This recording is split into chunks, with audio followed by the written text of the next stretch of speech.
Hello everyone, this is part 3 of What If Naruto was banished and becomes Master Swordsman, and I hope you guys enjoy this video and to like, to subscribe, to see more comment down below. Now let's start the intro. They call me a god. They call me a god. They call me a god. Naruto had awakened to see that Sasuke was already up and dressed. After letting his eyes get adjusted to his surrounding, he then looked around to see that the beds around him were neatly made. He then turned his head to Sasuke. What time is it? It's 3 in the morning. Everyone is up getting prepared. I suggest you clean up so we can be prepared to move out at 0400 hours. This was the response given by Sasuke. Naruto slowly lifted himself out of the bed. He walked to the bathroom to freshen himself up. Before he walked past Sasuke, who was leaning a wall near the bathroom with arms folded, the Uchiha spoke. I'll be in the girls' room. I expect you to be there in 15 minutes so we can go over a few things. Naruto looked at Sasuke and nodded. He then entered the bathroom to freshen up. Sasuke left the room and headed to the room that belonged to the females of the group. The holder of the Sharingan entered the room. Sakura, who was sitting on a bed next to Hanabi, looked up. Oh Sasuke-kun, you're here. All of us are ready to head out whenever you are. I assume that Naruto is getting ready as we speak. He nodded. Yes, he's freshening up a bit. Sakura, where are Hinata, Konohamaru, and Udon? They went to get us something to eat at the local tavern. Sakura answered.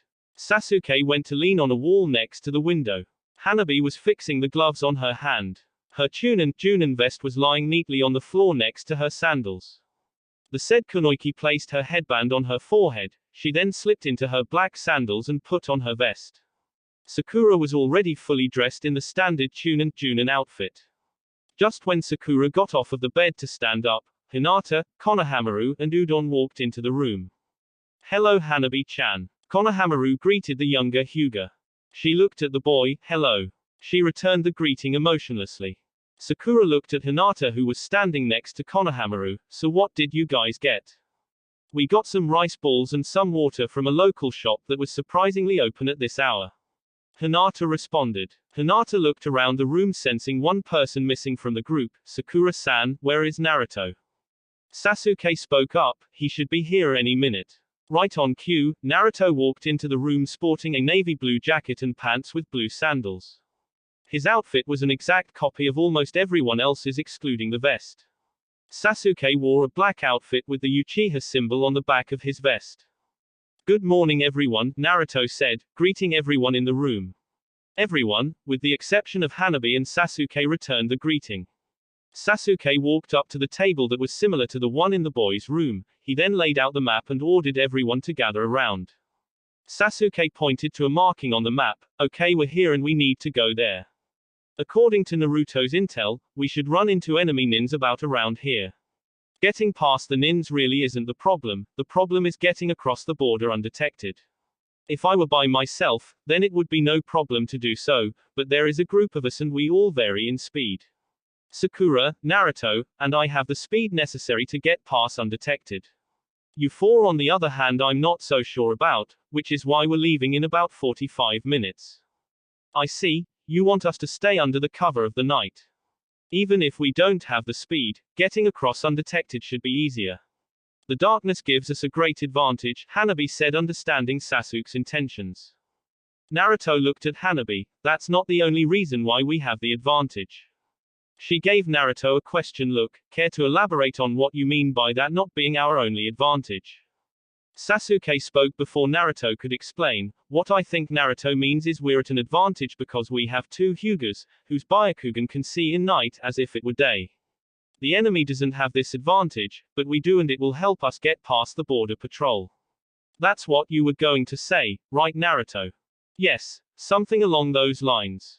Geez, you didn't have to cut me off, Sasuke team. Naruto thought. Sasuke continued to speak. We're going to use the same formation that we used yesterday. Also, we're going to be stopping in a town about 6 miles east of the ninja outpost we are to infiltrate. We will rest there until about 6:30 p.m., then we will make our move on the base. I want us in and out by 8 p.m. Naruto gave a slight smirk. I have to admit that you have a perfect plan, Sasuke. It seems that you are somewhat familiar with Lightning Country.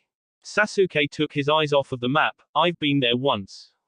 And you noticed that minor detail by just being there once? Naruto questioned. I try not to overlook anything. A minor detail can be monumental to the success of a mission. Sasuke responded. So true, most shinobi forget that, and it's most often times their downfall. Konohamaru, along with Hanabi, Hinata, and Udon were looking at the two former members of the well-known Team 7. Why do we have to be in and out by 8 p.m. and what is this minor detail that you two speak of? Konohamaru asked. Sakura was the one to respond. It's simple, Konohamaru. The sun sets at approximately 7:30 every day in Lightning Country. By the time we have the scroll we have come here to obtain, it will be hard to track us, because we'll be under the cover of the night. That is what Sasuke and Naruto meant by that minor detail. It's easy to overlook, but it really shouldn't be. I have to say that this is a great plan, Sasuke-kun. Out of the corner of his eye, Naruto looked at Sakura and smirked. I'm impressed that you noticed that detail as well. So, it seems that you have gotten better while I was gone. You two aren't the only ones who were trained by a Sannin. Besides, I've been to Lightning once on a reconnaissance mission. I don't know my way around the country like you, but I do know when to look for advantages. Sakura said, grinning from ear to ear. Hanabi looked at Sasuke. So what is our contingency plan? Konohamaru looked at Hanabi quizzically. Contingency plan? What do you mean by contingency? She looked at him with annoyance. Are you serious? You are the grandson of the third and you don't know what I mean by contingency. Hinata spoke up while looking at Konohamaru. It means backup plan, Konohamaru-kun. Oh, okay, he said with a better understanding. There isn't one. Naruto's words filled the air so Hanabi could hear. The younger Hyuga spoke in an aggressive manner. What do you mean there isn't one? We need a backup plan in case this one fails. Sasuke turned his attention to the young Hyuga. This is the only option. Our village is at war with the cloud, rain, and rock, so it's safe to assume that their nins are everywhere. Also, he pointed to Naruto, his presence puts us in even more danger. Everyone turned to Naruto. Sakura was the first to speak. What does he mean by you putting us at even more risk, Naruto? He means that nins from the Rain and Rock village are ordered to kill me on sight. Naruto answered. Hanabi became more curious by this new development. You must have done something for them to want to kill you on sight. What did you do? Naruto got a sad look in his eyes. He closed his eyes to hide his emotions. He spoke in a calm manner. I don't want to talk about it. All you need to know is that they want my head. Udon spoke up. So, that clears up that mystery. Hanabi looked at the Chunin who wore glasses. What do you mean by that? Udon decided to answer her question. If you guys were to look at the bingo book more often, you would see that Naruto is listed as an S-class nin. I believe the exact words were, wanted for crimes committed in Rain and Earth Country.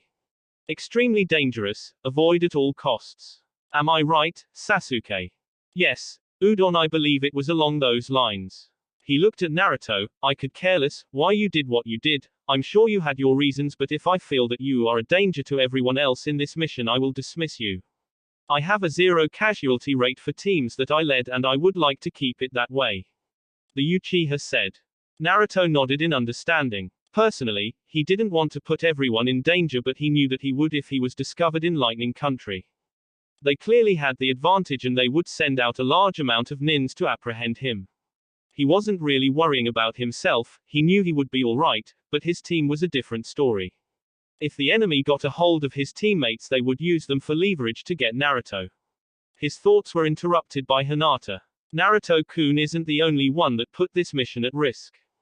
Hanabi-chan and I also put this mission at risk as well. You're right. It seems that the cloud has been after the secrets of the Byakugan since the beginning. This is a delicate situation, but we are the best of the best. Sakura said, trying to boost the team's morale. Hell yeah, we are. Konohamaru shouted in agreement. Hanabi looked at him, even more annoyed. Although I don't share his enthusiasm, I am inclined to agree. Tsunade-sama wouldn't have selected this group if she didn't believe in us. It's time. Let's go. Sasuke informed his team. The team filed out of the room and sped off to their intended destination. It only took them 2 minutes to reach the forest. They immediately took to trees. It would only take them 20 minutes to reach the enemy camp and another hour or so to reach the border. Sasuke spoke. Hanabi, do you see anything? Yes. About 5 miles ahead there are 16, 17, 18 there are 18 nins ahead of us. There are 8 cloud nins, 7 rain nins, and 3 rock nins to be exact. The young Hyuga answered. The lack of rock nins clearly shows that they are having a hard time with Suna forces. That's most likely why there is a lower number rock nins. The blonde shinobi pointed out. Sakura spoke. It would seem that our allies in the sand are doing a good job at keeping rock nins out our territory, as well as others. Hanabi came to a sudden halt that caused everyone to stop. She scanned the area looking for something that might be hidden. When she found what she was looking for, she turned to Sasuke. It seems that there are numerous traps set up. How shall we proceed, Sasuke-sama? Sasuke thought to himself for a moment. He finally had a solution. Hinata, come here to the front with Hanabi. You two will guide us through these traps. Since the two of you have the eyes necessary, it shouldn't be problem. Hanabi and Hinata lead the group. The group surprisingly got past the enemy with ease. In fact, all of them felt that it was too easy, but they knew that the hard part was probably getting past the border. They had about an hour until they reached the border and time was of the essence. The group was slowly losing their advantage. The sun was set to rise soon. 1 hour later, the group reached the border of lightning and rice. They stopped to scout the area. Hinata was looking around to see if she saw any more nins. She quickly spotted 11 cloud guards about a mile west of her and 20 more about 3 miles east of her. She knew Hanabi saw what she saw as well. Sasuke-san, there are 11 cloud guards a mile west of here and 20 more 3 miles east of here. The nins that are 3 miles east of here aren't the problem, it's the 11 nins a mile away west of here. They're moving pretty fast and should be closing in on this location in about 5 minutes. Hinata said, informing her squad leader. We have no choice. Everyone, we move now at top speed. We can't afford to get spotted. The next village is only 4 miles north of here. First to file out will be Udon, followed by Konohamaru, Hinata, Hanabi, Sakura, Naruto, and myself. We move now. Sasuke gave the command, and everyone was gone from the previous spot. The team was moving at top speed. Naruto was looking at the sky. The sun was slowly coming over the horizon, and this was bad. They had a possibility of getting caught if they didn't get to the nearby village soon. Running for approximately 3 minutes, the team had crossed the border and was now officially in lightning. Naruto stopped immediately. This caught the attention of Sasuke, who yelled for everyone else to slow down. The team was in the middle of a cornfield of a farm that was not too far from the current destination. Sasuke walked up to Naruto and asked, "Why did you stop? We can't enter a village in lightning without disguising ourselves. I'm sure that there are cloud nins all over this country. Besides, Hinata and Hanabi are holders of the Byakugan. With them walking around as themselves, we are at risk of being exposed. Also, I'm quite sure I'm in their bingo book, so it will be easy to point me out as well." Naruto's right, Sasuke, we can't take that chance, it compromises our mission. Udon stated. Sasuke nodded, you're right, it will be easy to point out those two and yourself. The rest of us don't really need to change, but I recommend that we all change our appearance. We use these henges in the presence of the townspeople. Once we check into the hotel, we will transform back to conserve chakra. We will rent 2 rooms like last time. I expect everyone to get a decent sleep and to be up no later than 1 p.m. Everyone performed a henge. Sasuke was now a man with long brown hair and blue eyes who wore a black pants and a white shirt. Sakura's hair was now purple but her eye color remained the same. She now wore a red shirt with white pants. Hinata changed her eye color to purple. She now wore a sky blue jacket with a hood and purple capri pants. Hanabi's shirt was purple along with her pants. She changed her eye color to light brown. Udon only changed his clothes to a blue sweatshirt and gray shorts that fell 2 inches below the knees. Naruto changed his hair color and eye color to brown. He was now wearing a bright orange shirt with black pants. Konohamaru's transformation surprised everyone. They all glared at the boy who had no idea why they were looking at him like that. What's the matter? Is something on my face? The boy questioned. Hanabi walked up and smacked him in the head. What the hell are you thinking by transforming into a girl who looks like a slut?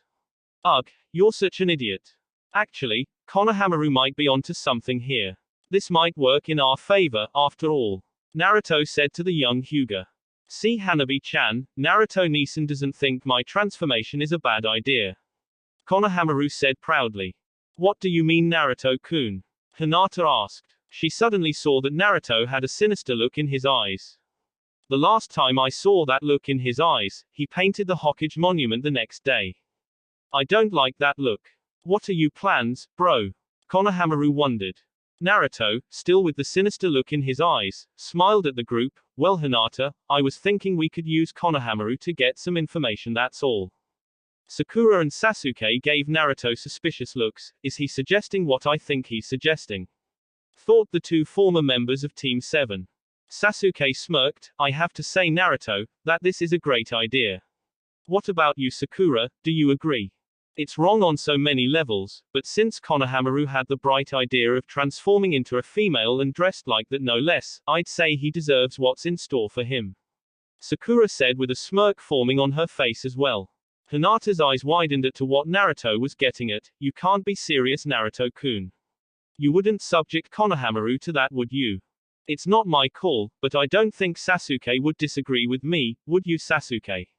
Naruto asked the squad captain. No disagreements here, it's actually good for the mission. Sasuke said with his arms folded and his eyes closed while nodding. Why is this idiot transformation into a girl good for the mission? Hanabi asked Sasuke. Because, I don't think you or any of the other girls will want to degrade yourself and there is no chance in hell that I'm going to do it. Sasuke said. Konohamaru was now nervous. What is it that I have to do?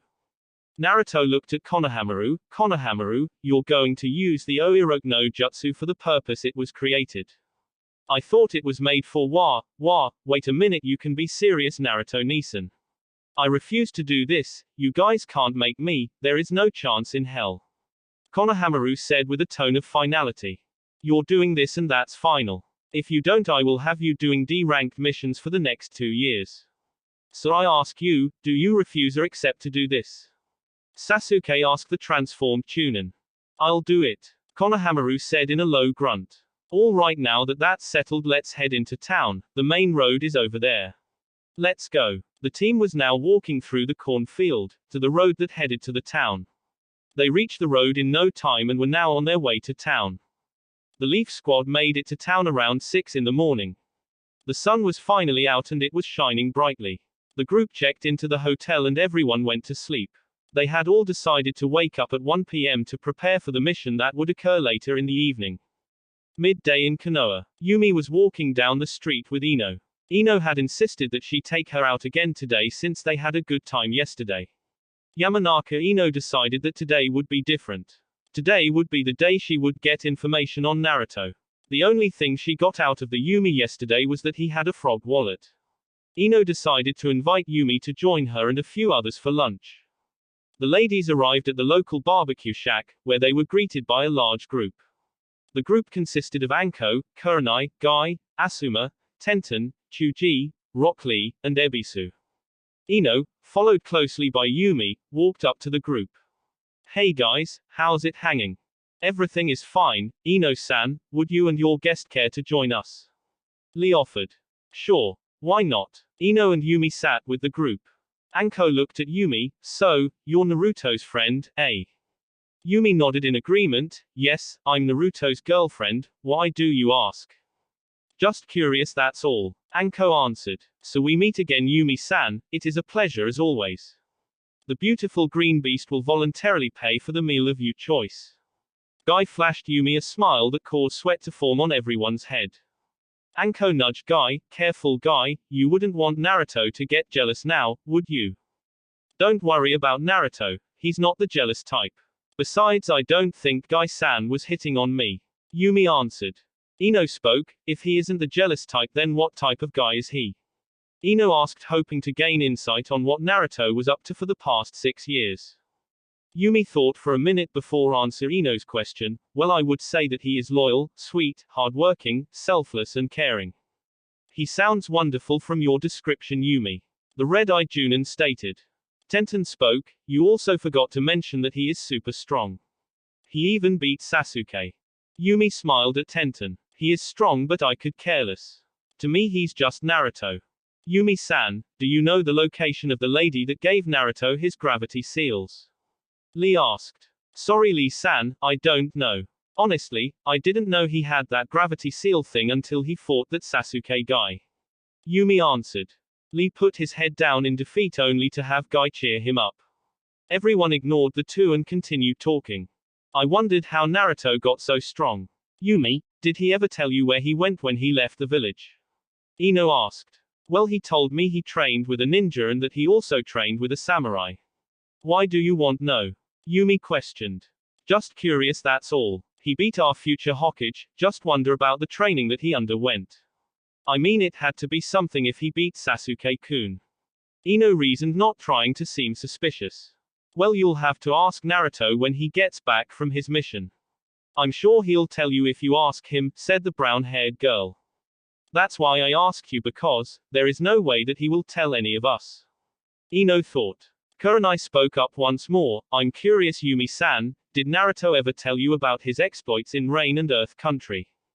Yumi knew the story. Naruto told her what he did and why he did it. She wasn't mad, in fact she believed it was a noble thing to do. She looked at the Junin. Yes. I know what he did and I know his reason, however, he will tell you his reason for his actions.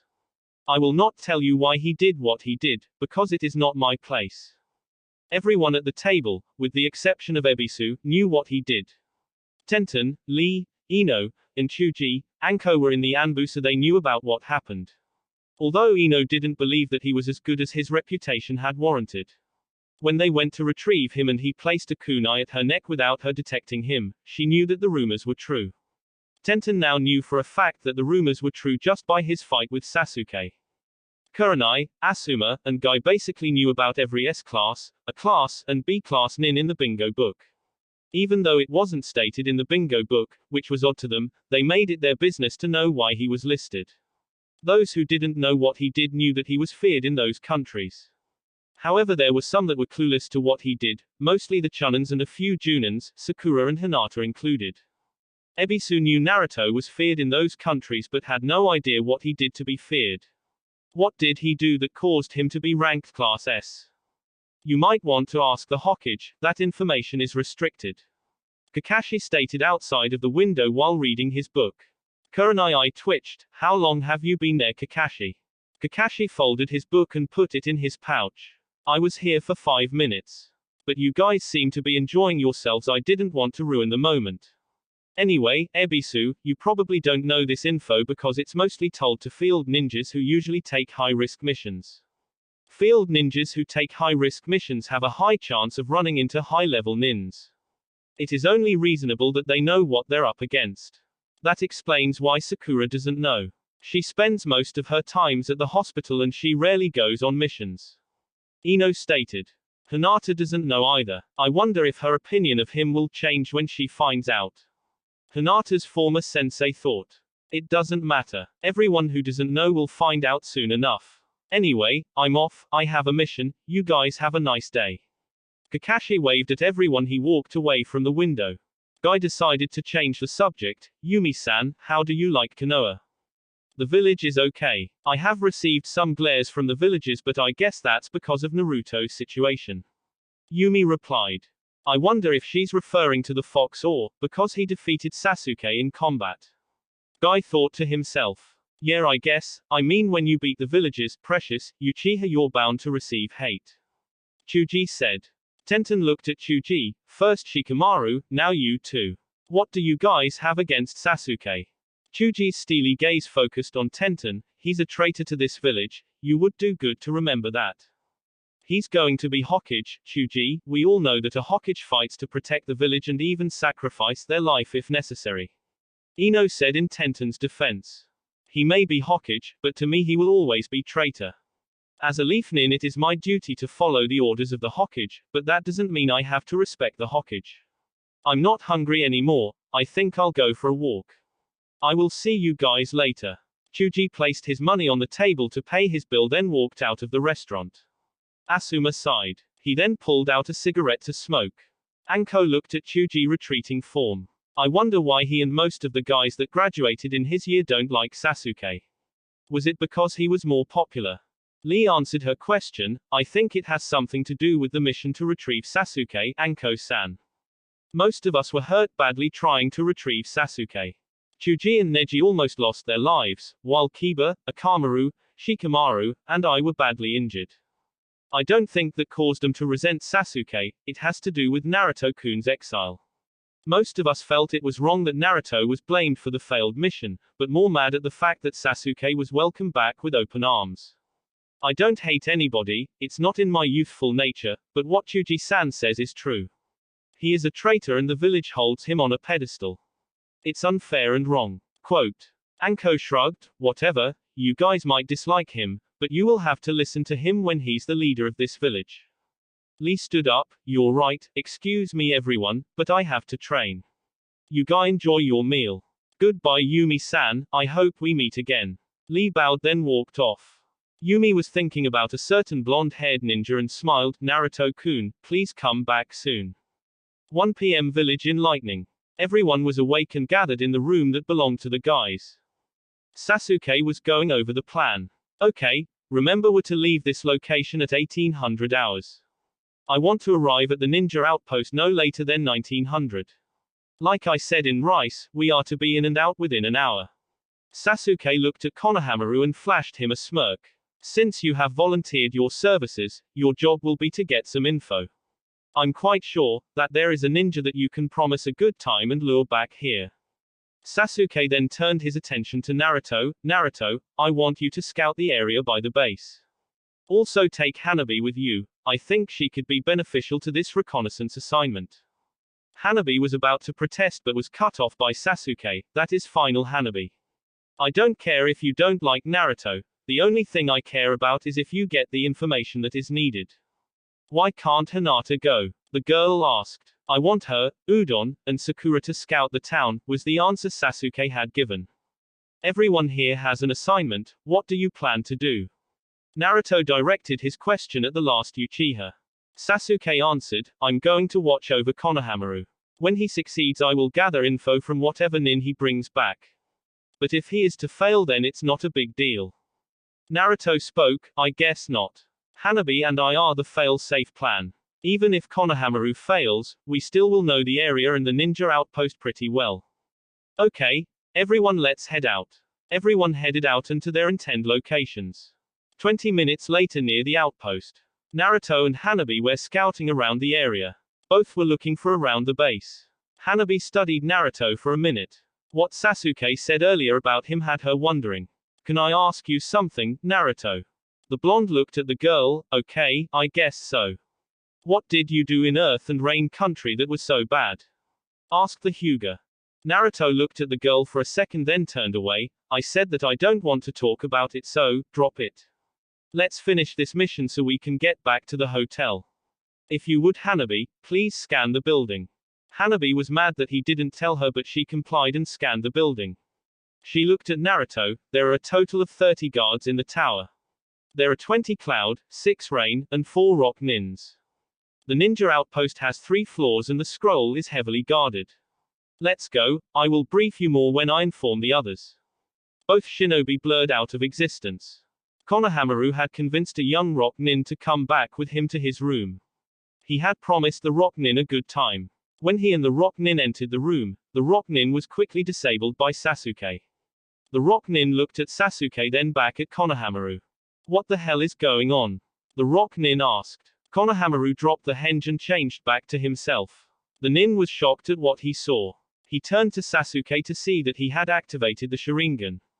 This caused the Nin more fear. Yo, you're Uchiha Sasuke, aren't you? The name asked in fear. Yes, and depending on how you answer you might live. Now I want information about the ninja outpost 20 miles from here. If you don't comply on your free will, then I will gain the info with my Sharingan. If it comes to that, I will torture you so bad that you will be begging for me to kill you. So are you going to make this easy or are you going to make this hard? Sasuke said to the Chunin with a smile hoping that he would choose the later. The ninja from Rock trembled under Sasuke's eyes, I will tell you everything that I know, just don't kill me. Sakura, Udon, and Hinata entered the room to see that Konohamaru mission was a success. They walked up behind Sasuke, who had the nin on the floor against the wall. A few seconds later Hanabi and Naruto entered into the room. The rock nin caught a glimpse of Naruto and his eye widened. He kept backing up but was blocked by the wall behind him. Naruto looked at the nin and saw the fear in his eyes. Please don't kill me, I will tell you anything, just don't kill me. The nin pleaded. Sasuke looked at Naruto then back at the nin and smiled. It seems you will be useful. You better tell us what we want to know or I'll sick my friend on you. I will tell you everything, just don't let that monster hurt me. The rock nin pleaded with Sasuke. Sakura glanced at Naruto. What did you do that has this man scared to death, Naruto? I wonder why I wasn't informed of what he did. I guess I will have to question Tsunade-sama about this. Hinata and the rest of the gang were thinking along the same lines as Sakura. Naruto was now pissed at being called a monster. He walked up to the nin and picked him up with one hand. His eyes narrowed, causing to get even more scared. What right do you have to call me a monster? I did what I did for a reason and I will not hesitate to do it again if the situation arises. The nin eyes paled at Naruto's comment, you would do it again. Only a monster would feel no remorse for their actions.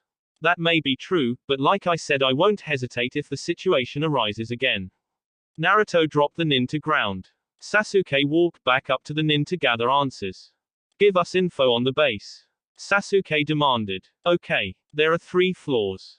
There are at least 30 nins in the base varying from cloud, to rock, and to rain nins. The top floor is heavily guarded. There is a scroll but only the cloud nins know what's in the scroll. That is all I know, please don't kill me. They expect me back at the base in another hour and if I don't turn up they'll get suspicious. The nin pleaded with Sasuke not to do anything rash. Sasuke activated his Sharingan and the man passed out. What did you do to him? Sakura asked. He will forget what happened here and he will head back to work when he wakes up. We will set up in the other room and go over our strategy there. Hanabi and Naruto will inform us on their findings while you Hinata and Udon will inform us of this town's layout. Sasuke stated. Sasuke placed the guy on the bed and had Sakura take off his clothes to make it look like he and the Konohamaru's hench form had an exciting time together. After Sakura undressed him, she and the others went to the other room that they had rented. 6:30 p.m. at near the ninja outpost. The team was near the outpost and ready to make their move. Hanabi and Hinata had their Byakugan activated. Sasuke's Sharingan was activated as well. Sasuke was in the front of the group. He signaled for everyone to slow down. After a few minutes had passed, everyone got close to the outpost undetected. Sasuke decided it was time to hand out the wireless communication mics. From here on out was splitting up. Hinata, Sakura and Udon are with Naruto. Hanabi and Konohamaru you're with me. Naruto, your team will take the west wing while my team will take the east. Since we know what to expect, we should be out of here soon. My team will go after the scroll, while your team will take out the guards on the 1st and 2nd floor. We won't move until you confirm that your task is complete. We'll wait here for you to give the signal. Naruto nodded and his team headed out. They entered the outpost with no problem. Naruto used a bind jutsu on the 6 guards that was on that floor. He then ordered Hinata to disable them with her Juken. After Hinata did as he said, Naruto made shadow clones that replicated the ninjas while he and the others placed the guards' dead bodies in a storage closet nearby. They moved on to the next floor and ran into 9 guards. The same process was done to the guards on this floor that was done to the guards on the 1st level. Naruto wondered why this was so easy. He didn't complain, he just made sure that he was on guard. Level 1 and 2 cleared. Naruto said, speaking into the wireless mic. Sasuke and the rest of his team had entered on the east wing. There were 13 more guards that had to be taken care of. Sasuke and Naruto both were thinking the same thing when they used the binding jutsu on the nins. What they didn't expect was 3 nins to be powerful to break free of it. The 3 nins were now looking at the Konoha ninjas that outnumbered them. Well, if it isn't Uchiha Sasuke and Uzumaki Naruto, the Golden Fox, himself. No wonder why my guards can't move. What are the chances of running into 2 of the most feared nins out here? The Cloud Shinobi spoke. You do know that you will die here. You have no chance of winning, so move aside so we can get the scroll and be on our way. Sasuke said flatly. The Cloud Nin narrowed his eyes at Sasuke. Don't underestimate us, it will be your downfall. Sasuke smirked at the nin. Oh, Hanabi, disable the nin's caught in the binding jutsu. Hanabi disabled the nin caught in the binding jutsu. The Rock Junin and the Rain Junin were glaring at Naruto. Uzumaki Naruto, today you will die for what you did. The Rock Nin said. I also have a score to settle with you as well, Uzumaki. The Rain Nin said. Both Junins charged at Naruto, who didn't even prepare a defense. Currently in Konoha, the council had called a meeting concerning Naruto. Homura was the first to speak up. Tsunade, we want to discuss Naruto. We wish to give him missions suited to his capabilities. Tsunade glared at the old man. You want to give him suicide missions, is what you're trying to say. Koharu looked at the Hokage. I don't think the missions that we plan for him to take will be suicide. Judging by what he did in Rain and Earth Country, these missions shouldn't be too difficult. Hiashi spoke. Tsunade-sama, Naruto is more than capable of handling missions that are in enemy territory. We feel he is the best candidate to do so. If you don't wish for him to be alone, then I will let you assign my eldest child to help him. She may be weak, but she is a Hyuga, and that is more than adequate. Tsunade gave Hiashi a look of disgust. I will not permit Naruto to take suicide missions. I would not do that to him or any of our ninjas. You are willing to endanger the life of a leaf shinobi, who happens to be your daughter, by having her assigned to dangerous missions. She is a shinobi of the leaf, she knows the risk of being one. Hiashi answered. What about the Byakugan? Hinata is heir to the main house, but if that falls in enemy hands, it could be disastrous for the leaf. Tsunade questioned Hiashi. Don't worry about it. Hinata will become a branch member upon her return. The Byakugan will be safe even if she dies. Hiashi informed the blonde. Do you think that sending my student into enemy territory is going to kill him off? You idiots are sadly mistaken, a voice was heard in the corner of the council room. Jiraiya, what are you doing here? This is a private meeting. Tsunade informed her former teammate.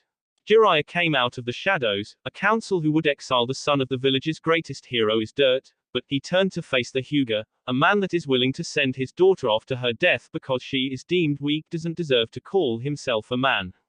You disgust me, Hyuga. Hiashi eyes narrowed at Jiraiya. If she is strong, then she won't die. The caged seal is being placed on her as a precaution. Besides, the boy is too powerful, and it is only a matter of time before the fox takes control. He should have died years ago. Jiraiya went to punch Hiashi, but Tsunade appeared in front of him before he could connect. Jiraiya, he is entitled to his opinion. Besides, it's not worth it, Jiraiya. The frog hermit calmed down. Suki spoke up. Hiashi is right, Jiraiya. The kid is becoming too strong. The fox has to attribute for his leaps in power. It's the only explanation why he beat the Uchiha. Jiraiya looked at the lady. Do you really believe that the fox power helped Naruto become stronger than Sasuke? If you believe that, then you're sadly mistaken. Naruto doesn't use the fox power, he only uses his chakra. Tsunade was present at the fight. She could confirm, along with a large number of the Anbu, and most of your children, that Naruto beat Sasuke using his own chakra. Jiraiya is right. The boy bested Sasuke on his own without the aid of the Kyuubi. Tsunade told the rest of the council. Jinwei spoke. Then how did the boy get strong in a short amount of time? He has been training under Seiki Kaito, Manashu Raiho, and Jiraiya. Under these three his skills would have increased greatly, but the reason why he has increased to Sannin levels is because of the gravity seals placed on him by Haruito Naya. There was a collective gasp among the council. Haruito Suki was the first to speak. You mean to tell me that Fusa no Okami gave him gravity seals? Yes, so you see, it doesn't matter, Naruto will continue to get stronger. Tsunade, let Naruto take those missions. I want to see the faces of the council when he exceeds your expectations. My student will succeed in everything you throw at him. Jiraiya said confidently. I will leave that decision to Naruto. Tsunade stated. Regardless of what you say, Jiraiya, the boy is a monster. Explain what he did in Rain and Earth Country then. Back at the ninja outpost. Sasuke had defeated the Cloud Junin rather easily. It was the same for Naruto. He had easily dispatched the Rock Junin and the Rain Junin. They both were on the ground struggling to get up. I will not let you leave here alive. The Rock Nin said in between breaths.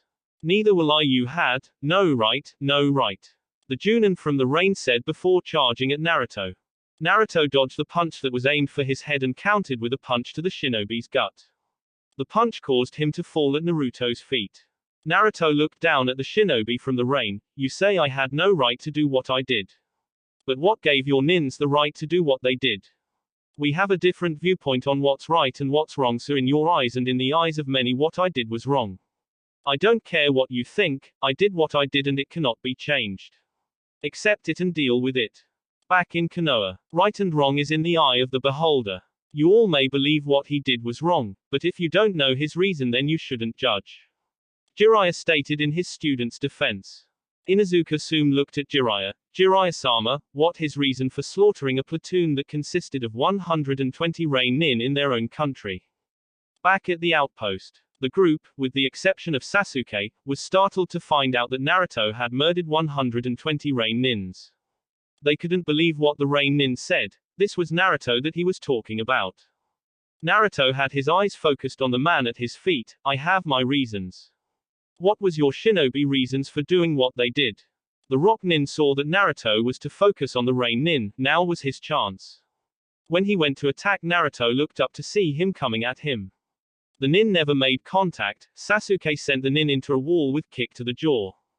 The Rock Nin struggled to get to his feet. How can you defend a murder? Not only did he kill 120 Rain Shinobi, he. Back in Konoha, Sum spoke again. He also killed 150 Rock Nins. Jiraiya-sama.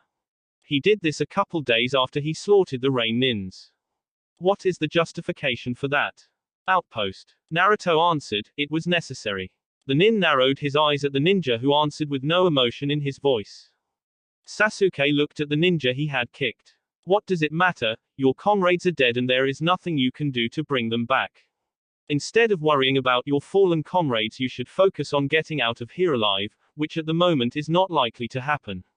Udon and Hanabi, get the scroll, we only have 20 minutes to get out of here. The two nins followed Sasuke's command and came back out of the room with the scroll. Hanabi used the Byakugan to make sure that the scroll had blueprints to the ninja base deeper in Lightning Country. Seeing that it was, she handed it to Sasuke, who put it in his pouch.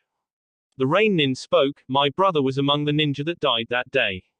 This guy has taken away someone very precious to me, and for that he will die. Sakura and Hinata had tears in their eyes hearing what Naruto did. They couldn't believe the innocent boy had slaughtered close to 300 shinobi in a matter of a week. Sakura looked at Naruto and spoke through the sobs. Whatever happened to your ninja way, Naruto? It isn't like you to slaughter a bunch people because you felt it was necessary. That isn't something Naruto would do, that is something a monster would do. Konoha. Waga Kitaki spoke for the first time. Any way you slice it, Jiraiya, your pupil is a monster. To do that, because it was necessary, is not justifiable. Jiraiya and Naruto both looked up and said in unison. Naruto, anyone in my shoes would have done the same. Jiraiya, anyone in his shoes would have done the same. Hinata looked at Naruto. Naruto-kun, maybe if you explained why you did what you did, then Sakura-san wouldn't be so judgmental. By not giving reasons, it makes you look cold-hearted. Naruto looked at Hinata. The only ones who are cold-hearted are the ones who willingly use a little girl for leverage. Konoha. So you're saying that he slaughtered all of those nins because of a little girl? Tsunade questioned. She knew what Naruto did but never knew the real reason. Unlike the others, she knew that Naruto wouldn't do this unless his reason was just. Jiraiya shook his head. Not just any little girl. He did it to protect. Outpost. My sister. Not my blood sister, but she is someone that I consider a sister. Naruto turned to Sakura and glared. If you must know, Haruno, I will never break my ninja way. I made a promise to that little girl that I would be there for her always. If I had let her die, then I would not have kept my promise. Don't make accusations when you don't know all of the facts. If it was Leaf Nins that committed the act, then it would be over 300 Leaf Nins dead. To protect her life, I would kill anyone who harms hers. Think what you will of me, it really doesn't matter either way. Naruto stepped over the Rain Nin and walked past Sakura. He stopped, then turned to speak to the Rock and Rain Nins. We're no different, you and I. You willingly attacked me because you lost someone precious to you, and I did what I did to protect my little sister.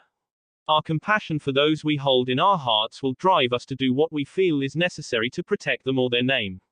I will not kill you here. You will go back to your respective villages and tell your cages that the next time they try to use anyone that I hold dear as leverage for an advantage at war, then you will really see a monster. Naruto walked away from the group. Sasuke motioned for Hanabi to knock the guards out, then everyone followed him out of the outpost. It was 8 o'clock and the sun was setting. The team was now heading back to Konoha. Sasuke gave Naruto the order to lead him to the docks in Lightning Country. Naruto had informed Sasuke while traveling that they would be in Rice Country by 11 that night. The only thing was that they had to reach the docks by 9 p.m. The squad headed through the wood to the docks in Konoha. That is all you need to know. Naruto will tell you if he wants to, it isn't my place. I'm leaving. Oh, and Hyuga. Hiashi looked at Jiraiya. What? Naruto won't die, and he won't let your daughter die if she's his teammate. Even if you place the seal on her, she is still going to live through any missions assigned to her if Naruto has anything to say about it. Hiashi spoke. I don't care what happens to Hinata. A defect isn't welcomed in the Hyuga. Jiraiya shook his head and disappeared. Tsunade looked at the group of members. Naruto will get missions based on his approval. Also, I will assign Hinata as permanent member of his team. She looked at the Hyuga head. I'm not doing this because you seek to weed out what you deem as weak in the eyes of the Hyuga. I'm doing this for Hinata. Even if I was to take the choice out of Naruto's hands, he wouldn't mind me giving him S-class missions. Also, Hinata will become stronger by being with Naruto. The only thing holding her back is confidence. You all think that I have submitted to your decisions, but I have not. When it is all said and done, you will see why I have made the decision that I have made. This meeting is adjourned. All of you, get out of my sight.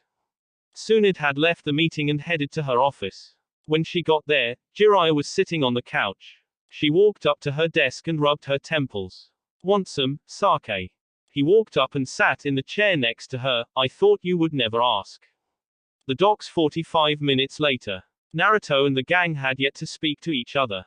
They arrived at the docks. Naruto had went to talk to the owner of the docks, who happened to be a friend of his. It's been a long time, Kobun. The short, balding, old man, looked and smiled at Naruto. It's been a long time, my boy, how's it been? Rumor has it that the Golden Fox has sided with the Leaf. That wouldn't be true now, would it? Yes, old man, it is indeed true.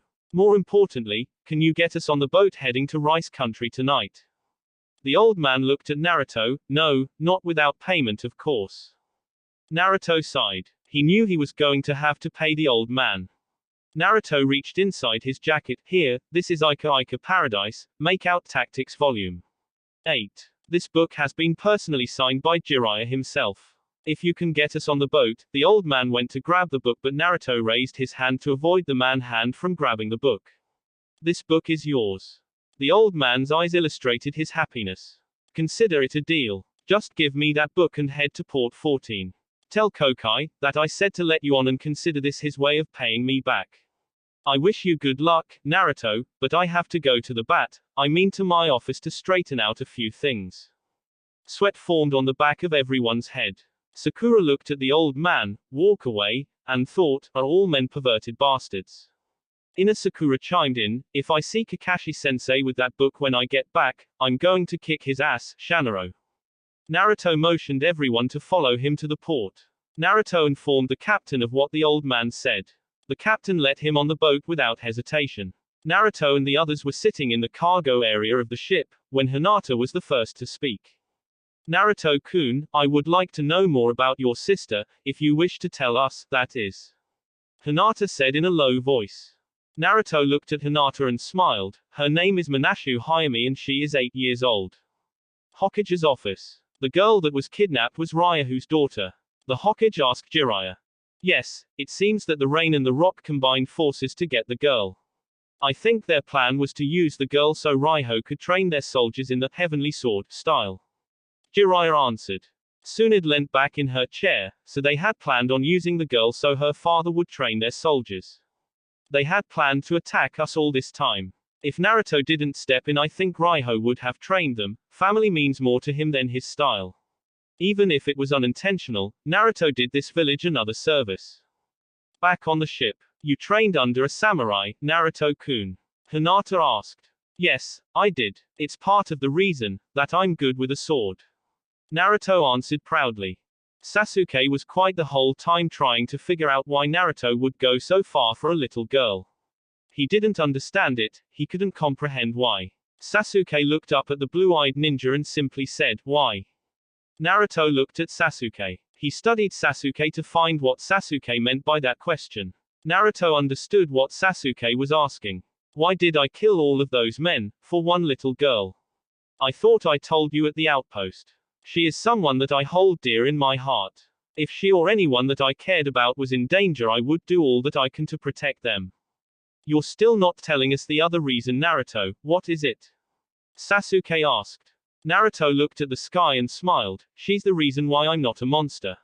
She is the reason I'm not a cold-blooded killer, but most of all, she is the reason why I decided not to destroy the leaf. She was my savior. She saved me from my personal hell. The group took it all in. Everyone, with the exception of Sakura, Hinata, and Sasuke, couldn't believe that he had wanted to destroy the Leaf Village. Naruto took his gaze off of the ceiling and looked at the group. To understand the reason for my actions, I should start from the day I left the village to the time I destroyed those nins. You guys might want to get comfortable, it's a very long story. Everyone inched closer to Naruto, preparing to hear his story. They all looked at him with anticipation in their eyes. Naruto looked at the group and said, "It all started on the day that I was exiled from the village." Everyone stared at Naruto, who began to speak. "It all started the day that I left the village. I felt no matter how hard I tried to get the villagers to acknowledge me, they never would. So I decided to head to Wave Country." Flashback. Naruto was walking in the forest. He was mumbling to himself as he walked, "Stupid village, I don't know why I ever tried. It doesn't matter anymore because they will see their mistake when I become stronger." Naruto drew a kunai from his pouch and slit the palm of his hand. He let the blood drop to the ground. "I swear that I will become stronger. I won't take the easy way out like Sasuke. No, I will train to become the greatest ninja ever. Konoha, when I reach my goal, you better pray I put how I was treated behind me, because I swear if I don't, I will crush the village." He didn't even bother with wrapping the deep wound. It had begun the process of healing. As he walked away slowly, he looked back at the village and narrowed his eyes. They will see their mistake one way or another. Naruto had walked for hours trying to figure out where he should go. Finally it came to him, maybe I should visit Tazuna. That's what I will do, I'll head to Wave Country. End of flashback. So you went to see Tazuna and his family after you left? Sakura asked the blonde shinobi. He nodded. Yes, I did visit Tazuna and his family. It's funny, in Wave I'm seen as a hero, but in my hometown I'm nothing more than a person that the villagers hate without justified cause. You're a hero in Wave, bro. Konohamaru said, looking at his idol with stars in his eyes. I guess it had something to do with the mission that Team 7 had in Wave. It shocked me too when I found out. What also shocked me was that they named their bridge the Great Naruto Bridge, Naruto said in a modest tone. Why did they name a bridge after you? You weren't the only one who helped in that mission, you know. Sasuke said with slight hint of jealousy. Naruto just shrugged. I don't know, ask Tazuna the next time you see him. Would it have been better if was the Great Sasuke Bridge? Sasuke smirked at the blue-eyed young man. Of course it would have been better. You arrogant bastard, not even getting your ass kicked changed that fact. Naruto thought. Sakura spoke to break the tension between the two. Naruto, I think you should continue with your story. Naruto continued. Where was I? Oh yeah, I went to visit Tazuna and his family. The village treated me like I was human, so I decided to stay for a while. I was in Wave for 3 months, and then I left. Tazuna gave me a nice sum of money so I wouldn't go hungry during my travels. Then, I headed to Water Country. While there I met a missing nin by the name of Seiki Kaito. Let me guess, you trained under him, right? Sasuke stated. Yes, I trained under him. Naruto said. Shocking that an S-class missing nin would take the time to train anyone, Udon stated. So that explains the water techniques you used against Sasuke-sama, Hanabi pointed out. How did you meet him, Naruto-kun? Hinata asked in a soft tone. Flashback. I've been in this country for 2 months and I still haven't found a ramen stand. I hope that this town has ramen or I'm going to die. Naruto said to out loud to himself. Naruto walked for 10 minutes before he found what he was looking for. His grew as wide as saucers, his mouth opened wide dripping with saliva, ramen. I can't believe that I found a ramen stand. Naruto ran up to the ramen stand and took a seat next to man with short blue hair and green eyes. The said man was dressed in a white long sleeve shirt and grey sweats. The sandals he had on were the standard blue that almost every nin wore. The guy gave Naruto a side glance before speaking. What's the matter with you, kid? Is there something wrong with my face? Naruto shook his head. No, I just saw your sword and I assumed that you were a ninja. Am I correct? Before the man brought noodles to his mouth, he spoke in a low tone. Yes. Naruto looked at the man. Judging by that headband, you're a mist nin. Naruto gave the man a serious look. Train me. The man turned his attention to Naruto. You don't want to get involved with me, kid. You'll get hurt in the long run. I'm not even supposed to be in this country. I'm an S-class criminal wanted for trying to assassinate the Mizukage. You'll have hunter nins on you if you get involved with me. But since I like you, I will pay for your meal. Be safe, kid. The said ninja placed a stack of coins on the stand before walking off. Naruto stared at his back for a while. Shit, I didn't even get his name. Oh well, I guess I'll eat some ramen. Naruto looked at the cook. 4 bowls of miso ramen. The girl at the ramen stand smiled at Naruto and prepared his order. Naruto ate his food, then left the ramen stand. He decided to go outside of the town to continue his training with the scrolls Jiraiya had given him. Naruto finally reached an area where he could train. He had been practicing basic fire jutsus while in Wave, he was trying to perfect them. Naruto did a Kaiten, Gukakyu no Jutsu. He burned several trees in the area but it wasn't good enough in his eyes. He was about to do it again but he was interrupted by a voice from behind. The technique would be more effective if you relaxed a bit. Naruto turned to see the owner of the voice. Oh, it's you. What do you want? I don't have time to fool around, I have to train. The man looked Naruto over before speaking. So you think I'm a waste of your time but yet you asked me to train you, why is that? You're a nin familiar with water-based jutsus. I thought I could benefit by learning as much as I could. But since you don't want to take me on, I have no time to waste. Naruto said before turning back to prepare for another fire technique. The guy spoke, interrupting him midway through. Seals, what if I decided to take you on? What do you plan to do with my training? Naruto turned back to the man. He thought about this question. He had vowed to become strong and gaining jutsus was one way to that goal. He was mad at what the leaf did and he wanted everyone that was against him to pay. But then he thought about Iruka and how he would be affected if Naruto did what he had intended to do. Naruto didn't know what he would do, but he knew that it would help him survive another day so he could decide. I don't know what I plan to do with the training that you wish to give me. All I know is that it would help me survive another day to make the decision on what to do. Naruto answered honestly. The man smiled at the boy. Good answer. Gather your belongings, we leave now. If I'm in this country for too long the hunter nins will surely discover me. It would be hard to escape them with you, so we need to hurry. Naruto grabbed the backpack that was about 20 feet away from him and walked back to the man. My name is Uzumaki Naruto, what is yours?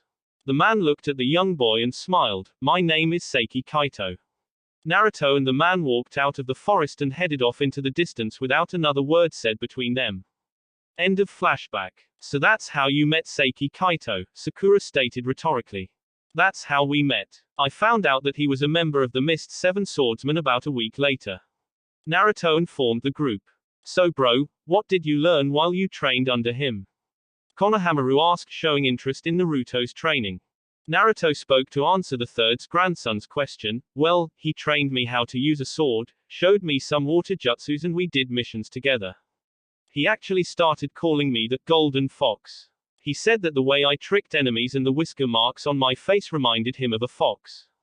I guess golden is because of the blonde hair. It seemed to catch on, but it wasn't a name that put fear into people's hearts until the incidents in Rain and Earth Country. Anyway, we traveled together with each other for 2 whole years. That's how long it took for me to complete my training under him. Sasuke looked at Naruto. Naruto generalized his training, which meant that he was hiding something that he didn't want him to know. Sasuke didn't really care. The only thing that he wondered was where Naruto got those gravity seals. He wanted to get them too. I'm curious, how did you get those gravity seals? Sasuke asked, causing every to turn to Naruto. Naruto spoke, I got the seals from Haruto Naya. Fusa no Okami, Sakura said, gaining the attention of everyone. So you heard of the seal mistress? It figures, you were always the brainiac. Naruto said with a hint of sarcasm. Well, actually Tsunade-sama and Jiraiya-sama were talking about her and Guy told us who she was. Sakura said, informing her former teammate. I just hope Ero-Sennin doesn't tell Oba-chan about where she's located. I hope he lied and said that he had no idea where she was. Knowing him, he probably did. Naruto thought to himself. Sasuke spoke again, where is she now, Naruto? Maybe I could get her to place the seals on me to help elevate my training. The blonde ninja smirked at the Uchiha, that is for me to know and for you to wish you knew. Sasuke narrowed his eyes at Naruto. Sasuke was about to speak but Naruto cut him off before he could. Part of her giving me these seals I was never to reveal her location. I'm among the handful that knows where she's at. Like I would tell you even if she didn't ask me to reveal her location. Sasuke was mad at the fact that he couldn't get those seals that Naruto had. Those seals would be helpful. Sasuke's train of thought was interrupted by Hanabi. How long have you had those seals? I got them after my first year with Kaito-sensei. He's among the handful of people who knew her location. He decided to take me there to advance my training. Naruto stared off into space, losing himself in his thoughts. Flashback. Naruto had a blindfold on and he was being carried by his sensei. Is this really necessary? I mean, I can walk and see, you know. I know, Naruto, but where we're going no one knows about it but me and a select few. Who knows, after this maybe you will be among the few. Kaito said to his student. How long till we get there? Naruto asked in bored tone. We're already here. Kaito entered a house with Naruto on his back. The man put Naruto down, then removed the blindfold from his eyes. His vision was a little blurred, but it cleared up soon after the blindfold was removed. Naruto saw a lady with long black hair, brown eyes, and the lipstick that Tsunade wears. The lady was dressed in a purple kimono with small white flowers decorating it. She looked at Naruto and smiled. So you're Uzumaki Naruto. It's nice to finally meet you. I've heard so much about you from Kaito-san here and my perverted hermit sensei Jiraiya. Naruto looked at this beautiful tan complexion woman with visible shock. You were trained by Ero-Sennin. I thought the only person that he trained was Yondaime. She smiled at the boy. I was on his Genin team along with the Yondaime. What is your name? Naruto asked the woman. My name is Haruto Naya. She answered the boy. It's nice to meet you, Naruto-kun. So what is a ninja of the leaf doing out here with a missing nin from Kiri? The lady asked with a smile still on her face. Naruto's expression turned to one of anger. I was banished from that wretched village. I am no longer a shinobi of the leaf. She looked surprised and a bit taken back by his comments.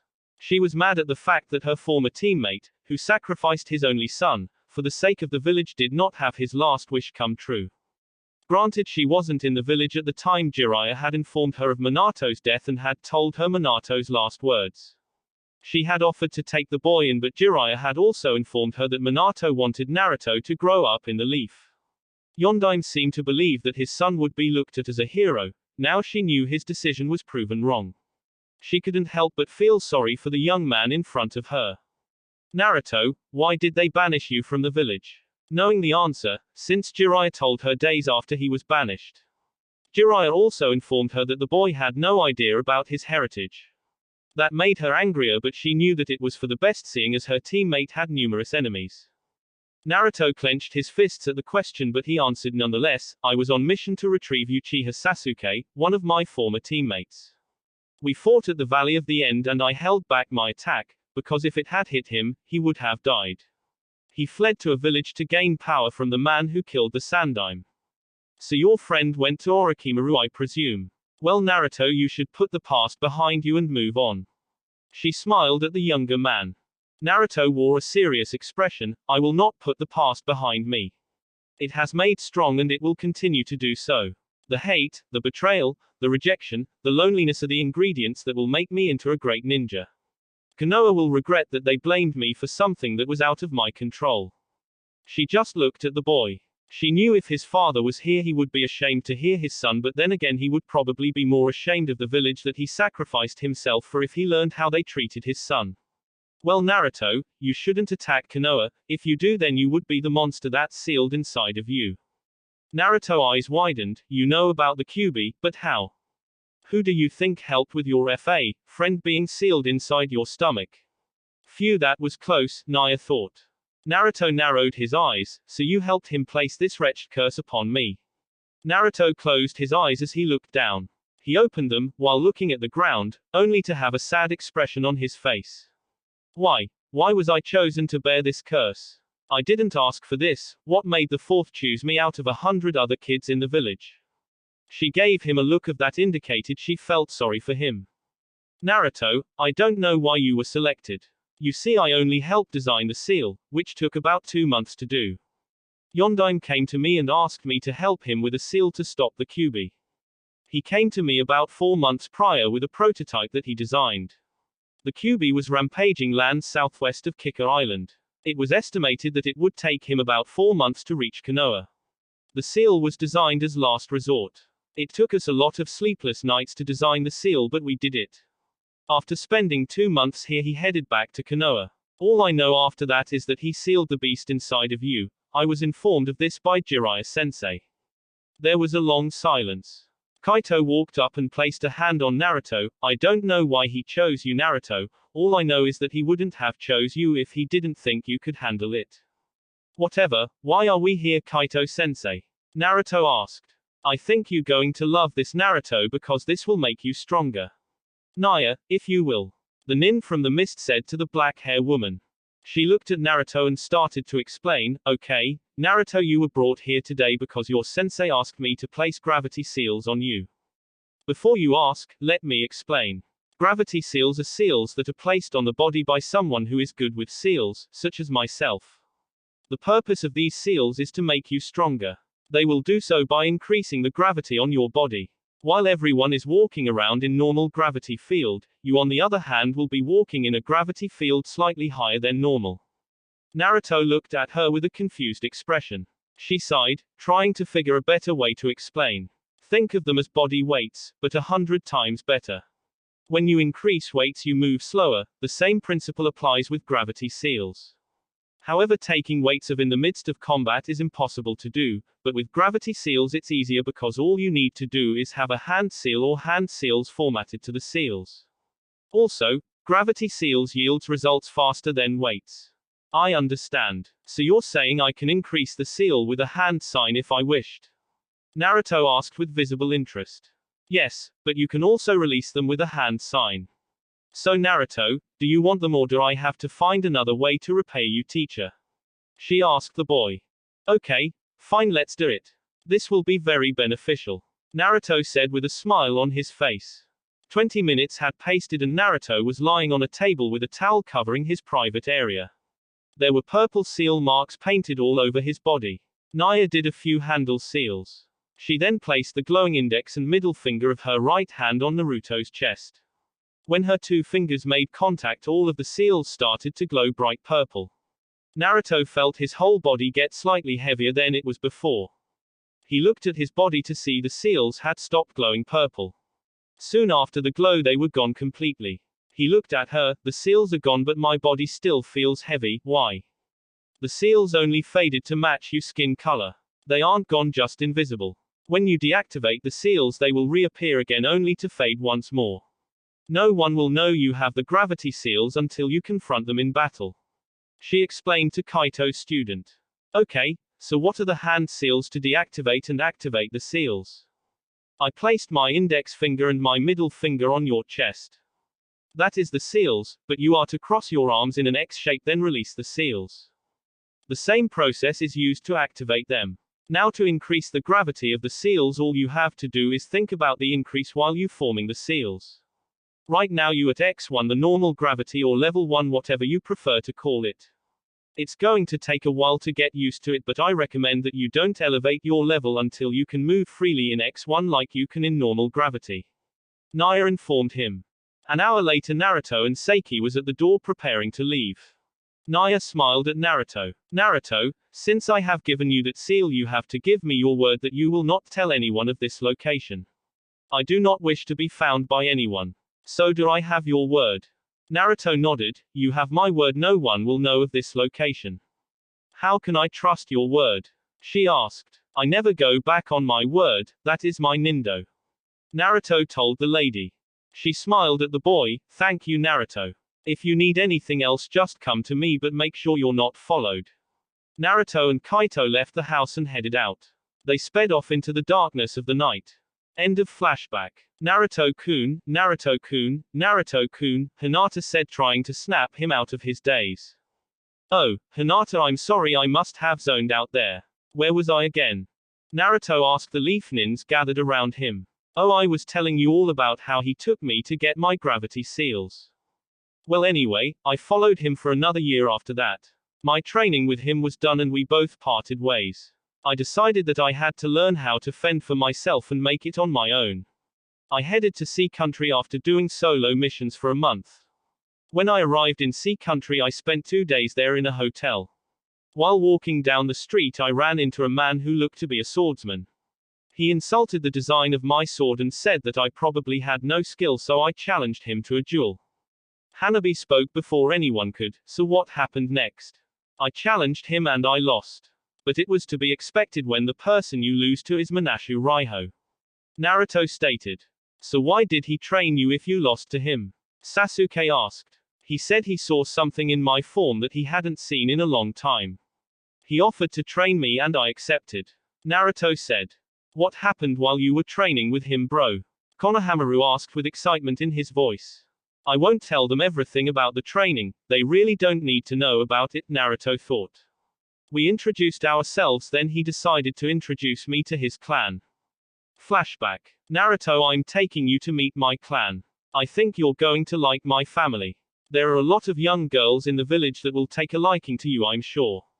I'm not gay or anything, but you are an attractive young man and the women are going to swarm all over you. Raiho said to his new apprentice. I really don't care for that, I have other goals to accomplish. Right now women are not on the list. Naruto said with an expressionless face. The man smiled at Naruto. You say that now, but we'll see what happens. Anyway, you're going to be staying with me, it should only take you a year to master the style. So what do you plan on doing with the training? First, I have to deal with an organization that wants me dead for something that I have. Second, I have a village to decimate. Naruto said with slight anger in his voice at the last part. You sure have a lot of things that you have to do. But you're going to need an army to do the latter. Raiho said jokingly.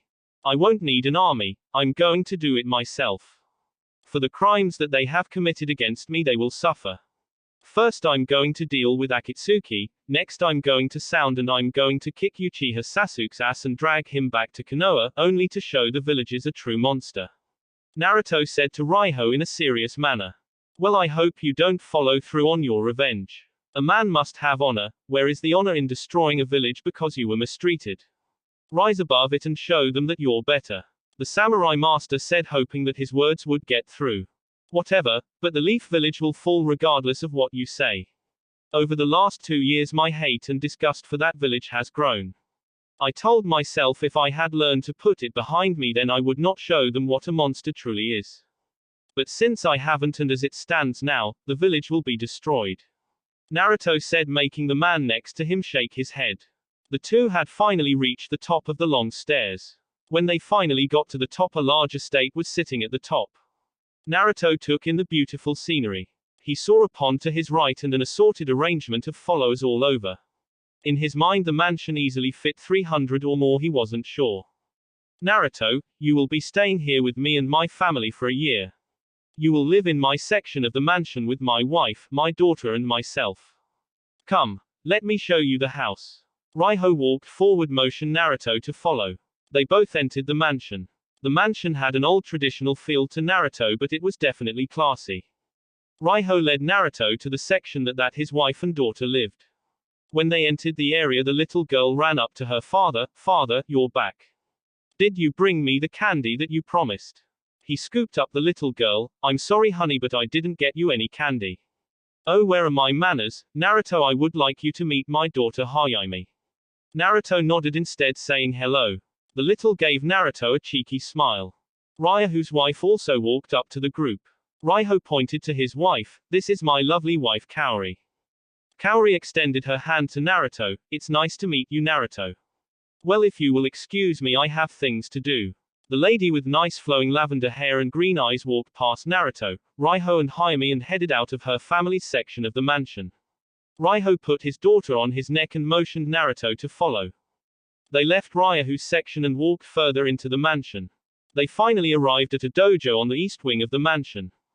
They walked in to see a man training about 20 boys and girls ages ranging from 12-15. The man motioned the group to stop. He walked up to Raiho.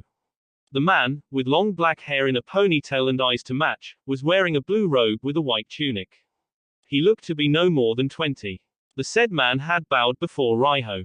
Hello Raiho-sama. What do I owe the pleasure of you coming to watch me teach one of my classes?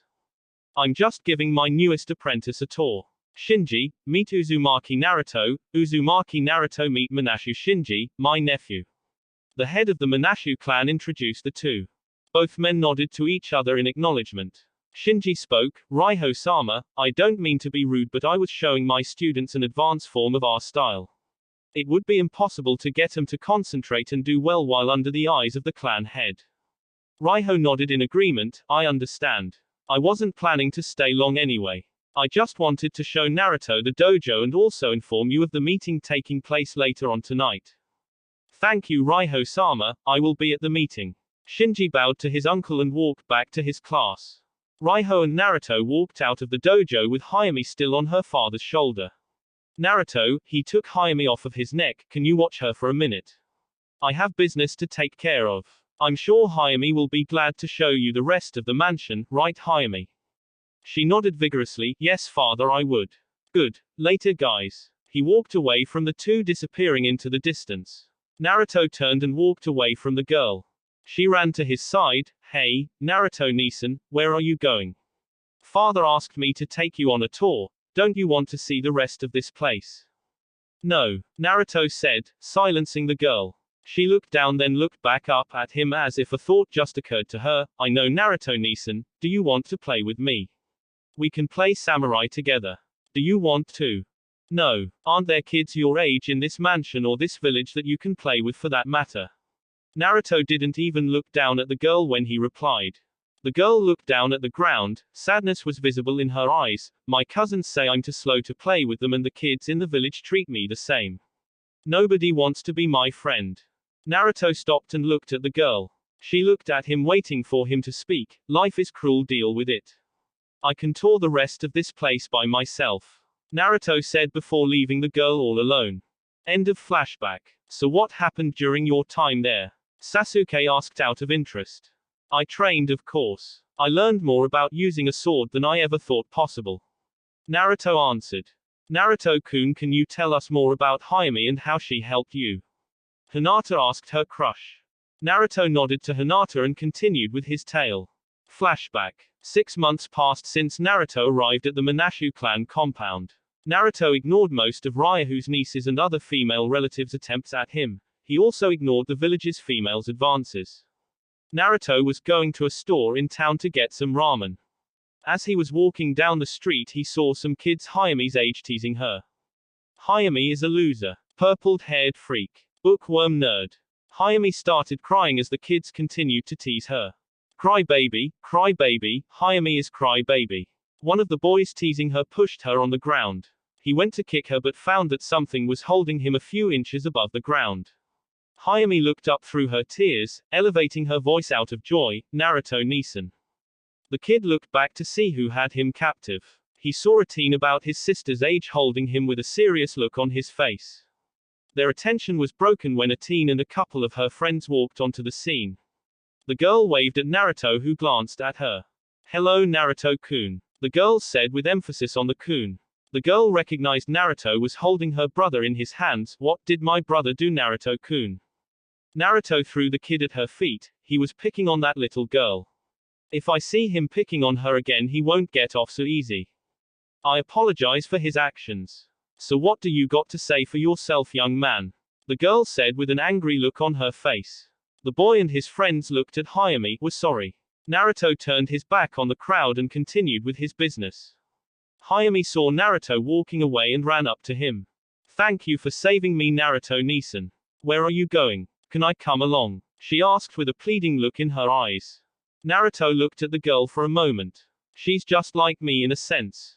The villagers don't hate her, but her peers look down on her. Come on, let me treat you to some ramen. Her eyes became wide and glossy. Really, Naruto-Nisan, you mean it? Just come on before I change my mind. Naruto said, walking off. The girl quickly caught up. 5 months passed since then, and Hayami was the only person that Naruto was friendly with. He showed respect to her parents, but with her he found someone he truly cared for. It was Hayami's bedtime and Naruto was in the room with her. Naruto-Nisan, you're leaving in a month, right? She said with sadness in her voice. Yes, Hayami, I will be leaving in a month. I have things to take care of, but don't worry, you will see me again. He assured the little girl. Naruto-Nisan, can you tell me a bedtime story? The girl asked. Naruto thought about a story he could tell her. He finally got it. Okay. There was once this great demon known as the Kyuubi. No one knows his reasons, but the great demon attacked a ninja village known as Konoha. The Kyuubi Kitsune attacked the village, destroyed a lot of things, and killed a lot of people. Naruto-Nisan, I don't like this story, I'm scared. The girl said. He smiled at her. Don't worry, because the village's hero shows up. Oh, so what happens when the hero shows up? The hero shows up and vows to defeat the monster. But the only way that he could defeat the monster was to seal it in the belly of a newborn. He did this, thus saving the village from the Kyuubi, Naruto stated. Did the kid die? She asked. No, the kid is very much alive. You see, the kid grew up with villagers who hated him because they thought that he was the fox. He had no family and no friends. One day when the kid was 12, he was banished from his village. He now roams the globe, but no one knows where he is for sure. Naruto said. Oh, that is a sad story, Naruto-Nisan. I hope that he finds happiness. If I knew him, I would be his friend. He didn't choose to have the monster sealed in him. I hope I get to meet him someday so I can be his friend. Naruto-Nisan, would you be his friend too? Hayami asked the boy she called brother. Naruto smiled and ruffled her hair. Yes, Hayami, I would be his friend. Get some sleep. You have school in the morning. She sat up and gave him a hug. Good night. I love you, Naruto-Nisan. Naruto eyes widened at that last statement. Nobody has ever said that to him. He shook off his shock and looked at the girl with a smile forming on his face. I love you to Hayami. Naruto walked out of the room and closed the door behind. He turned to his left to see Kaori leaning against the wall. That story, it was about you, wasn't it? Kaori asked. Naruto just nodded. He was about to walk away when her voice stopped him. You know, Naruto, not everyone see you as a monster. From hearing what Hayami said about wanting to be your friend, it is safe to say that she doesn't see you that way, and neither do I. The clan head's wife stated to the boy. I told her the story to see what she would think. Now I know that if she ever finds out, that she won't treat me any different. It's late, I'm going to bed. Good night, Kaori-san, Naruto said before heading to his bedroom. Good night, Naruto, the lady said before walking off to her room. The month went by fast and Naruto was now ready to leave. He decided to take Ero-Sennin up on his offer. So his next goal was to find the perverted hermit. Naruto was at near the stairs that were 8 stories high and led back to the village. Everyone from the clan was gathered. Raiho spoke. Naruto, we're sure going to miss you around here. He's right, Naruto. I don't think my nieces want you to leave. They all look sad. Kaori said to the blonde. Well, I have more training to do, but don't worry, I will visit when I get the chance. Naruto told everyone. You promise, Naruto-Nisan? Hayami asked with tears in her eyes. He walked up to the girl and bent down to her height. Of course. He then took out a gold necklace with a fox pendant from his pants pocket and put it around the girl's neck. He then pulled his out from under his shirt. This chain here symbolizes our friendship, Hayami. It also shows that no matter where you are, I'm always with you. If you happen to be in danger, the necklace is also to show you that I will be there to save you, like you saved me, Naruto thought to himself. He stood up and rubbed her head. I hope you like it and will treasure it as much as I treasure mine. I will treasure it always, Naruto-Nisan. Thank you for giving it to me. She jumped into his arms and hugged him. Naruto returned the embrace. He put the girl down. Well, I have to go. Raiho-sensei, thanks for the sword. It's much better than my previous one. Where is the sword that you originally had when you came here? Raiho asked. I sealed it inside of a scroll. He then turned to Raiho's wife. Thank you, Kaori-san, for understanding. I have to go, everyone. I will see you all soon. Naruto waved to everyone before running down the steps that curved around the mountain that the clan's house sat on. Naruto reached the end of the steps to see a man he hadn't seen in a long time sitting on a frog. Ero-sennin, what are you doing here? Naruto asked, shocked to see him.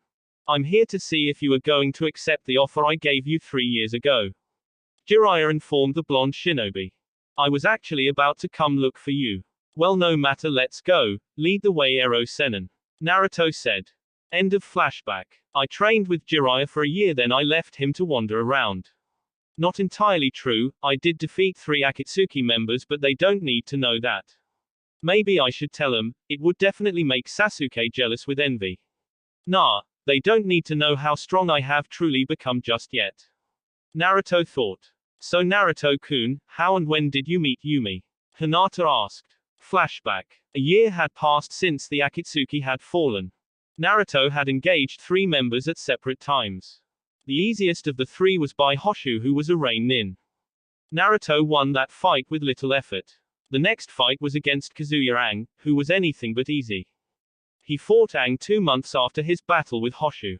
In order to defeat Gemstone, he had to lower the level of the gravity seal to 1. While training with Jiraiya, it was at level 2. He won the battle with minor damage. His next opponent was the strongest of them all. He fought Tosuku a month later. Naruto had to drop his gravity seal and remove his weight stickers completely to keep up with Tosuku, a missing nin from Cloud. The battle was fierce, but Naruto had won barely. He smiled at his accomplishment. Since then he had raised the gravity seal level to 3. Naruto was walking down a street in a village in Sun Country on a beautiful sunny day looking for a clothes shop to buy a shirt.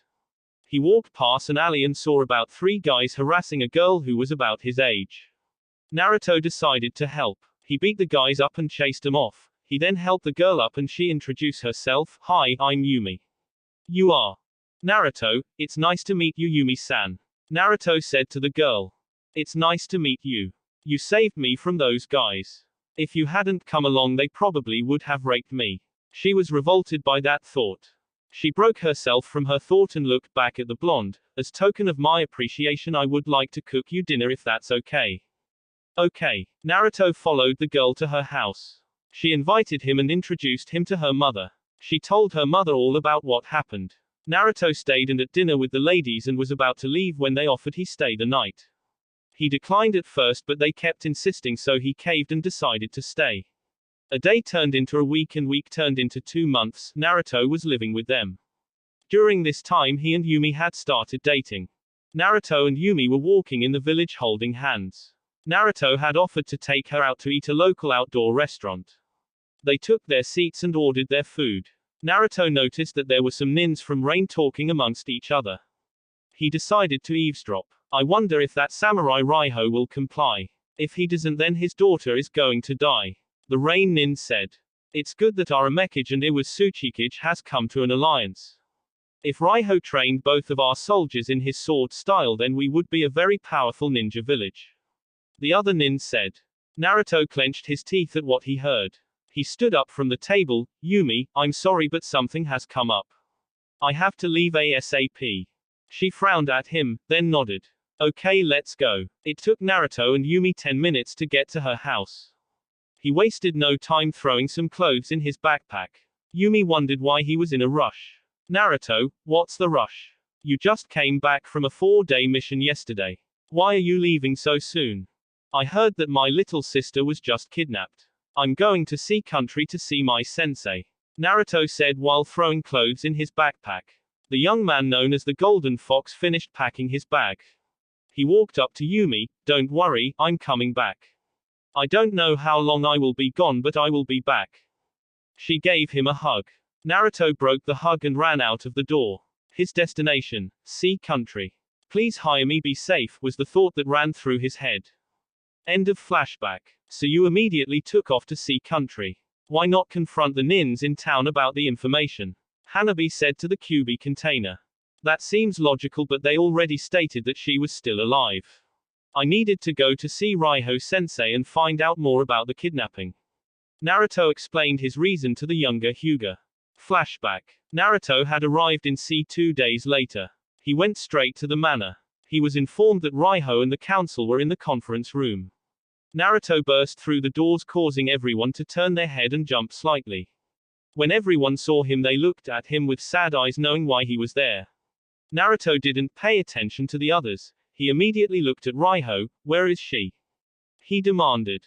Raiho looked at his apprentice for a minute before speaking. Last I got word, she was in Rain Country. The Amekichi has informed that she will be escorted to Earth Country in 2 days. From that point I have a week to decide, or they will start to send me pictures and video feeds on what they do to her until I give in.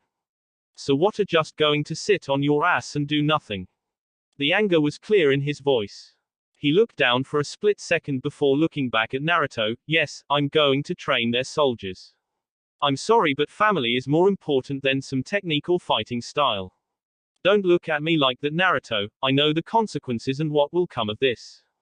But my back is against the wall and I must do what I can. It's true that I'm the head of this clan, but that comes second to being a father. I will be leaving in the morning, Naruto. You are welcome to join. No, Naruto said. You don't want to help get back Hayami-sama? I thought she meant a lot to you. Shinji stated. She does, that's why I will be going by myself. I will inform you when I have her. Naruto said, walking to the exit. You're not going alone, she is my daughter and I will protect her. Raiho got up and walked over to Naruto. I know she's special to you, Naruto, but she's special to me too. We'll do this together, Naruto. Naruto broke down and started to cry. His sensei quickly hugged him. I promised that I would protect her, but this happens. It's okay, Naruto, we will get her bar. He never finished his words. Naruto hit a pressure point on the back of his neck, causing the man to hit the ground. He turned and walked away. When got near the exit, he stopped and looked back to everyone. When he wakes up, tell him I'm sorry. I will be back here with Hayami in a week. Naruto, don't be foolish. What do you plan to do against an army of nins? Shinji asked. That's easy. If they get in my way, they will die. Naruto exited, leaving the council in shock. Naruto wasted no time running away from the mansion, his destination Rain Country. I should arrive in Rain Country in 2 days. Hayami, I'm coming, hold on. Naruto thought as he ran. Naruto had arrived in Rain Country 2 days later. By keeping his ear to the ground, he got word of Hayami's location. She was at a camp a few miles away from Am Village. Naruto wasted no time reaching the camp. He walked into a grassy field and saw a lot of tents. Naruto walked slowly into the camp when 2 shuriken flew at his feet, causing him to halt. You're passing through a ninja camp, turn and head another way or die. The Rain Nin said to Naruto. I'm not a civilian. The sword on my back should indicate that. I'm just looking for a friend. Naruto pulled out a picture that he had of Yumi. Did you by any chance see my friend here? Naruto noticed that more nins appeared surrounding him. One of the nins in the back spoke, causing him to turn around. So you have come for the little girl. She's not here, she left this location yesterday. Not that it matters, you'll never reach her because you will die here. Nin were about to attack when a voice stopped him. Wait. The nin who spoke landed in front of Naruto. If it isn't Naruto Uzumaki, the golden fox, how appropriate and ironic. He said the last part, indicating that he knew what Naruto had sealed inside of him. So you're the kid who is listed in our bingo books as a B rank nin. I don't see you traveling buddy Kaito here with you, where is he? Naruto continued to stare at the man before him. Allow me to introduce myself. My name is Rokushu Aoi, former shinobi of the Leaf. I don't care where you're from. But since you do know about me, you should know what I'm capable of. Naruto told the man before him. Yes, but there are over 100 nins here, varying from chunin to junin. Be smart, Naruto, and just leave. I will allow you to leave if you turn around. Aoi smiled at Naruto, waiting for him to just turn around and leave. You're in my way. Move or die, the choice is yours. Aoi snapped his fingers. The field was soon covered with nins. You left me no choice. Kill him now and leave his body here for the crows. The nins rushed Naruto, who performed his swamp of the underworld technique, causing the nins that charged in blindly to sink into the muddy swamp. Naruto's hand seals were too fast for the naked eye. When he brought his hands together, it was evident that he was going to perform a fire technique, Kaiten, Gukakyu no Jutsu. The flames incinerated about 1/3 of the nins at the camp. Naruto gripped his sword. He unsheathed the sword and ran at the rain nins with blinding speed. They never knew what hit them. Blood was flying everywhere as he cut through nin after nin. His movements were so fluid and graceful that he made a massacre look like a thing of beauty. One nin shot water spikes at Naruto. The spikes hit him in the back, causing him to drop to his knees. Aoi and the 20 or so nins that were left surrounded him. Aoi walked up to him. I have to admit, you're good for doing what you did. You reduced us to only 23 nins before we stopped you. Aoi pulled the sword off of his back and pointed at Naruto's face. This sword belongs to the Leaf's Nadaime. It's the legendary chakra sword. You should feel honored to die by it, since I rarely use it on opponents, but you killed close to 100 of my men, so you will die here. Naruto laughed at the man. I don't think I will be dying. But before I go, you should look to your left. Naruto disappeared in a cloud of smoke. Aoi side flipped, avoiding the water dragon that engulfed 20 of his nins, leaving him with 2. Naruto looked at Aoi. He motioned for the others to attack. They ran at Naruto. When they got close, Naruto smiled. He then blew up in front of them, causing them to be obliterated. Aoi narrowed his eyes, knowing that the real Naruto was behind him. So you know Kage Bushin and Bushin Bakua, impressive. But you won't win. This sword will be red with your blood. Aoi licked his lips when he finished. Naruto wasted no time attacking Aoi. Both engaged in a sword duel. Aoi swung at Naruto, who dodged and blurred out of sight. Before Aoi could act, he felt a sharp pain in his side. His eyes widened, he coughed up blood. When he looked down, he knew the reason why he was coughing up blood. It was because Naruto's sword was sticking through the right side of his abdomen. Naruto pulled out his sword, causing Aoi drop to the ground. Naruto stepped over the man and head in the direction of Earth Country. The field he was leaving would have made anyone lose their lunch. Arms, legs, heads, and bodies decorated the field a few feet away from the camp. The grass was now red with the blood of nins. Naruto continued to walk when he noticed that a teen about his age, injured to the point that he couldn't defend himself. Naruto looked at him. You will tell what happened here. The young nin nodded vigorously. Naruto's body flickered, leaving behind smoke. Around nightfall, Naruto arrived at a stream. His body was covered with the blood of the shinobi he killed at about noon. Naruto washed himself and changed into clean clothes that he pulled from his backpack. Naruto put the clothes on. He sat by the edge of the stream and cleansed his sword. Naruto knew that he had the advantage. Naruto had traced the nins from rain. His guess as to why they left behind trails was because they didn't think anyone would follow them. Naruto had decided to rest for 3 hours before heading out again. Naruto woke up the following morning and continued. He began to run into traps around midnight, which meant that the nins were probably resting. Finally, he was close. Now he would have to cover ground. Naruto figured he would close the gap while they slept. Naruto dug in his pouch to retrieve a soldier pill. When he finished swallowing the soldier pill, he immediately headed out. Naruto arrived at another campsite around 7 in the morning and saw that they were getting ready to leave. Naruto smiled when he saw one of the ninjas carry the girl out of one of the tents. He found her, and that was all that mattered. Naruto positioned himself in the bushes so he could hear what was being said. We're heading to the village today. There will be no more stops. Okay men, clean this site up and let's head out. The ninjas pulled out scrolls and did a couple of hand seals, causing the tents to be sucked into the scrolls. They placed the scrolls back in their pouches. The Junin Naruto figured to be the leader looked at Hayami with a sick smile. Your father will have to do what we say or you will die. Are you afraid of me, child? The man asked the little girl in his arms. The girl looked at him with no fear in her eyes. No. My brother will come for me and beat you guys up. He promised me that no matter what he would be there to help me whenever I was in danger. Watch, Naruto Nisan will deal with you, you just wait. It angered him that the child was unafraid of him. He raised his hand and slapped her hard. She grabbed her face and started to cry. Naruto was now furious, but he didn't move because he wanted to keep the element of surprise.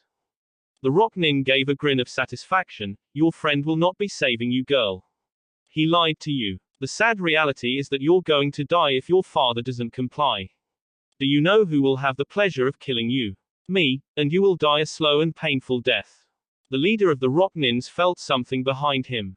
Sensing danger, he threw the girl to his left while jumping to his right to avoid the sword that was aimed at his head.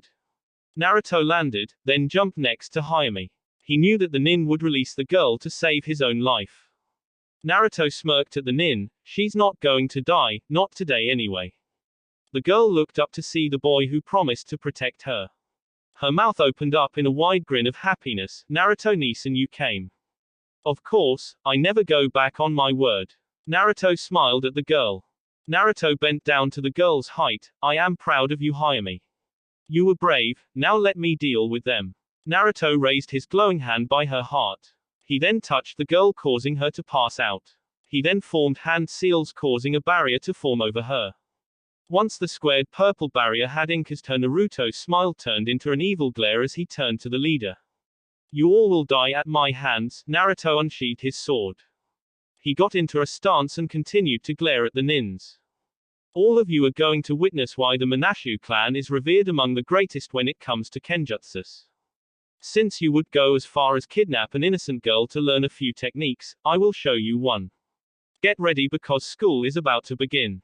Naruto's body started to glow with chakra. The chakra extended to his sword.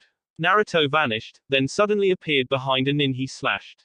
The nin tried to evade the blade but was cut by trail of chakra that extended from the sword. Amatsu Kenjutsu, Kanshina no Sekiza. Using this technique in conjunction with his speed made the technique difficult for the nins to avoid. In a matter of minutes, Naruto had cut down over 100 nins. The Junin leader was the last one standing when Naruto was done. The glow from the chakra that covered Naruto's sword and body faded away. Naruto looked at the leader who showed signs of fear. For slapping her, you will feel what she felt 10 times over. But for threaten her life you have forfeit your own. Naruto extended the sword in his right hand, channeling chakra through it. Amatsu Kenjutsu, Kamasori Eji, Naruto did random slashes in the air causing visible blades of chakra to fly towards the nin. The rock nin didn't know what hit him. The nin looked at Naruto before falling to pieces. It would take a long time to identify him when their bodies were discovered. Naruto dropped the barrier that Hayami was in and walked over. He then picked her up gently. He quickly left the scene fearing that she might wake up and see all of those bodies. He didn't want her to see people missing upper, lower torsos, heads, arms, and legs. Naruto was glad that he got to her before anything bad happened. He smiled and continued walking with the sleeping girl in his arms. Naruto was now far from campsite. The girl in his arms opened her eyes slightly to see that Naruto was carrying her. He looked down and smiled at her. She snuggled up into his chest. I knew you would protect me, Naruto-Nisan. I'm so glad that you. She went back to sleep before she could finish. He just continued to look at her with a smile. I'm glad that I came too. End of flashback. Wow, Naruto-Nisan, you took them all down with your sword. That is so cool. Konohamaru said. Sasuke studied Naruto. He wondered what type of kenjutsu that he could have learned that would allow him to eliminate over 100 nins. Naruto killing that many nins didn't impress Sasuke, because he knew that he could also do the same thing if the situation called for it. He just wished he knew more about Naruto's sword style. Naruto left the details about his training with all of his sensei out, which angered Uchiha Sasuke. Naruto was now a mystery. He had no idea how strong he was and that frustrated him. It was decided, when he got back he was going to up his training. You have surpassed me, Dobe, but the gap will be closed soon. Sasuke thought to himself. Hinata spoke. Naruto-kun, how did you get out of Earth Country without running into rock nins and rain nins? Naruto responded to Hinata, I cut through Bird Country and headed to Suna. Gaara helped us get on a ship to Tea Country where we hopped on another boat that took us to Sea Country. We arrived about a week after I killed those nins. Her father and her cousins will be closely watching her and the other kids so something like this won't happen again. However, if it does then she knows that I will be there. The captain came into the room that the group was in. We should be arriving in Rice Country in 10 minutes. Everyone gave him a nod and he headed back to the deck. 20 minutes. Naruto and company arrived in Rice Country. They stayed at a town near the docks and decided to head out at about 4 a.m. back to Konoha. It was now 11 p.m. and everyone was asleep except Naruto. He was sitting on the roof of the hotel looking at the starry sky. Good night, Hayami. At the same time at the Manashu mansion. Good night, Naruto Nisan. The girl touched her fox necklace before rolling over on her side to get some sleep. Her brother would always be there for her and that thought made her happy. That will be it for this video. If you want more, comment down below, like, subscribe. And see you guys later.